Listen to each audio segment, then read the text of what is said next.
வணக்கம், நமஸ்காரம். தமிழ்நாட்டில் மதுரையில் அற்புதமான முதல் படை, முருகனுக்கு 6 படை அப்படின்னு சொல்லுவாங்க. 6 வீடுகள். அந்த முதல் வீடு தான் திருப்பரங்குன்றம். தெய்வ யானையை இங்கே திருமணம் செய்ததாக ஐதீகம்.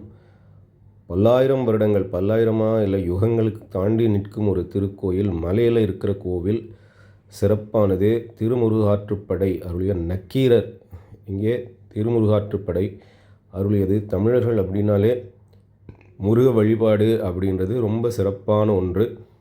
அதற்கு பல சோதனைகள் அந்த காலத்துலேயும் வந்திருக்குது. சமணர்கள் காலத்துலலாம் வந்திருக்கு.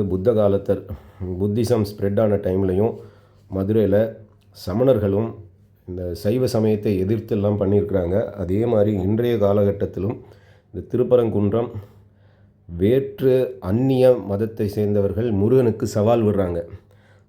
காஞ்சி மகா சுவாமிகள் தெய்வத்தின் குரலில் சொல்கிறாங்க, முருக வழிபாடு பல உலகங்கள்லாம் இருந்திருக்குது, பல நாடுகளில் இருந்திருக்குது.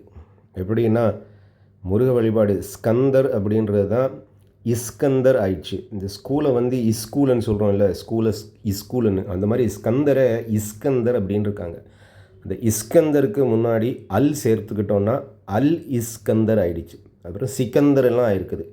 அந்த அல் இஸ்கந்தர் தான் கிரீஸுக்கு போய் அலெக்சாண்டர் அப்படின்னு ஆயிருக்கு.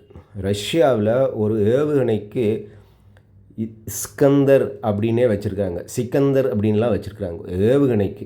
எதுக்கு இதெல்லாம் சொல்கிறோம் அப்படின்னா, இந்த முருகன் ஸ்கந்த நாமம் எவ்வாறெல்லாம் உலகம் பரவியதாக இருக்குது. ஸ்காண்டினேவியா இதெல்லாமே முருக வழிபாட்டின் பிரதிபலிப்பு. அதுக்காக அங்கேருந்தால் முருக வழிபாடு இங்கே வந்ததுன்னு ஆரம்பிச்சிடாதீங்க தயவுசெய்து. எல்லாம் இங்கேருந்து அங்கே போச்சு. முருகன் அப்படின்றதான் மோர்கான் அப்படின்னு இங்கிலீஷில் சொல்லுவது. ஸோ இந்த மாதிரியான அற்புதமான சிற்பங்கள் எல்லாம் இருக்குது. சிவன் அருளிய திருவிளையாடல்கள் மதுரையில் அதெல்லாம் பார்க்குறோம். அங்கே பன்றிக்குட்டிகளுக்கு பால் ஊட்டிய காட்சி தான் அந்த சந்தன காப்பாக இருந்தது. இவ்வாறு சிறப்பாக நமது முன்னோர்கள் நமது கோயில்களை நமக்கு கொடுத்துருக்குறாங்க. அவற்றை நாம் பாதுகாப்போம். வெற்றிவேல் வீரவேல்.